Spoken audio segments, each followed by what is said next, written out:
Hi friends, ఈ వీడియోలో మనం ఊర్కొండపేటలో గల శ్రీ ఆంజనేయ స్వామిని దర్శనం చేసుకోవడం జరిగింది.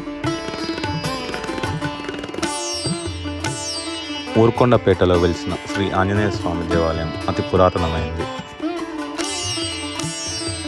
రోగాల నుండి ఉపశమనం కలిగించే దేవాలయంగా ప్రసిద్ధి చెందింది.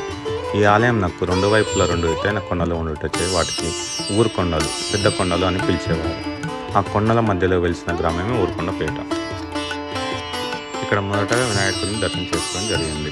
అలాగే ప్రతి శనివారం ఇక్కడ పూజలు, వ్రతాలు జరుగుతుంటాయి. భక్తులు తమ కోరికలు నెరవేరిన తర్వాత ఇక్కడ పూజలు, వ్రతాలు నిర్వహిస్తారు.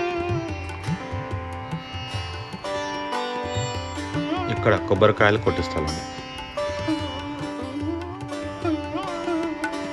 ఈ ఆలయంలో ప్రతి శనివారము భక్తుల రద్దీ ఎక్కువగా ఉంటుంది.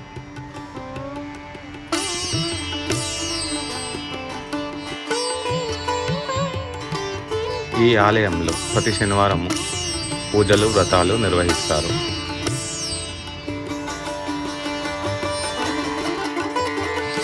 ఈ అభయాంజనేయ స్వామి ఆలయానికి తూర్పు దిశలో కొండపై కోనేరు ఉంది. ఆ కోనేటిలో స్నానం చేసి స్వామి చుట్టూ 21 రోజుల ప్రదక్షిణ చేస్తే ఇలాంటి ఆపద ఉన్న వారికైనా క్షేమం కలుగుతుందని భక్తుల నమ్మకం.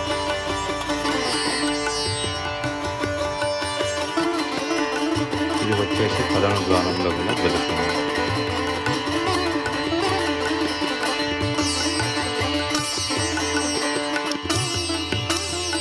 ఇక్కడ భక్తులు తమ కోరికలు నెరవేరాలని ప్రతి శనివారం వచ్చి స్వామివారిని దర్శనం చేసుకోవడం జరుగుతుంది.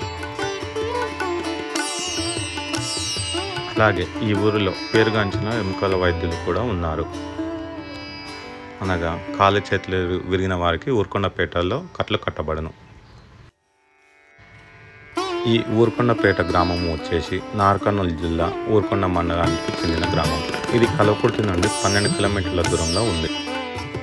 ఈ ఊరికి ఎక్కువ రాకపోకలు కలవకుర్తి నుండే జరుగుతాయి. కలవకుర్తి నుండి మరియు హైదరాబాద్, సంతోష్ నగర్ నుంచి ప్రతిరోజు తెలంగాణ రవాణా సంస్థ బస్సులు నడుస్తాయి. మొదటి బస్సు ఉదయం 7 నుండి చివరి బస్సు రాత్రి 7 వరకు ఉంటుంది. ఇది మండల కేంద్రమైన ఊర్కొండ నుండి 3 కిలోమీటర్ల దూరంలోని సమీప పట్టణమైన మహబూబ్నగర్ నుండి 65 కిలోమీటర్ల దూరంలో ఉంది. గ్రామ చరిత్ర తెలుసుకున్నట్టయితే భోజరాజపల్లికి అతి సమీపంలో ఆనాడు అమ్మపల్లి అనే గ్రామం ఉంది. ఆ రెండు గ్రామాల ప్రజలు ఏదో విషయమై తగదపడి వారి వీరి గ్రామంను వారు తగలబెట్టుకోవడంతో భోజరాయలు గ్రామం ఖాళీ చేయించేటట్లు నడుము ఇప్పటి చెట్లలో నూతన గ్రామం నిర్మింపజేశారు. అదే నేటి గట్టిప్పలపల్లి. భోజరాయలు శిపోతుకులు అయినందున గట్టిప్పలపల్లి గ్రామంలో కాళికాదేవితో పాటు పంచలింగాలను ప్రతిష్ఠించారు.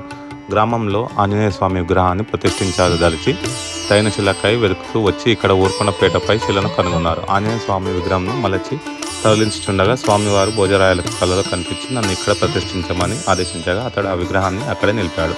ఆ విషయాన్ని తెలుసుకున్న గ్రామస్తులు స్వామివారికి ఆలయం కట్టించారని ఇతిహాసం.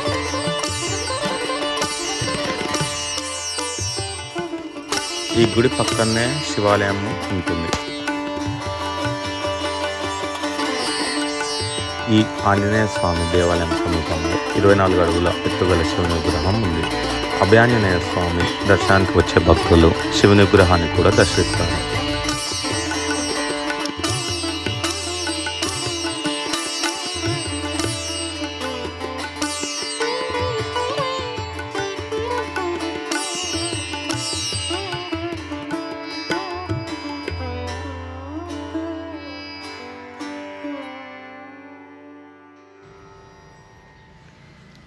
ఈ రోడ్డు ఊర్కొండను మరియు ఊర్కొండపేట గ్రామాలను కలుపుతుంది.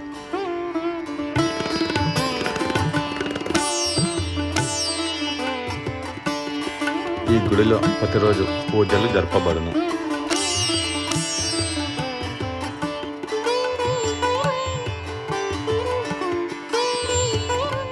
ఈ ఊర్కొండపేటలో ప్రతి సంవత్సరం పుష్య బహుళ ద్వాదశికి అనగా ఇంగ్లీష్ క్యాలెండర్ ప్రకారం జనవరి లేదా ఫిబ్రవరి మాసాల్లో శ్రీ ఆంజనేయ స్వామి వారి బ్రహ్మోత్సవాలు 8 రోజుల పాటు ఘనంగా జరుగుతాయి. ఈ బ్రహ్మోత్సవాలకి చుట్టుపక్కల గ్రామాల నుండే కాక నార్కర్నూలు, మహబూబ్నగర్, గద్వాల్, గుణపర్తి, రంగారెడ్డి, హైదరాబాద్ జిల్లాల నుండి కూడా పెద్ద సంఖ్యలో భక్తులు ఆలయాన్ని దర్శించుకుంటారు.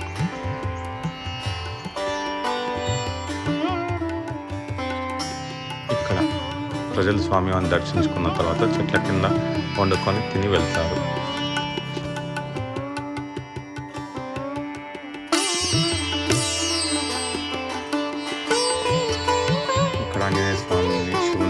చేసుకోవడం చాలా బాగా అనిపించింది. మీరు కూడా దర్శనం చేసుకోవాలని కోరుకుంటున్నాను. అలాగే ఇక్కడ సింధూర వినాయకుడిని దర్శనం చేసుకోవడం జరిగింది.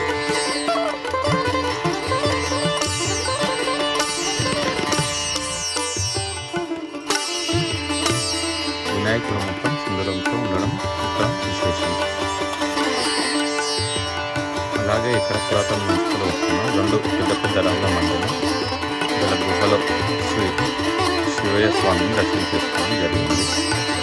ఇక్కడ దర్శనం చేసుకోవడం నాకు చాలా బాగా అనిపించింది.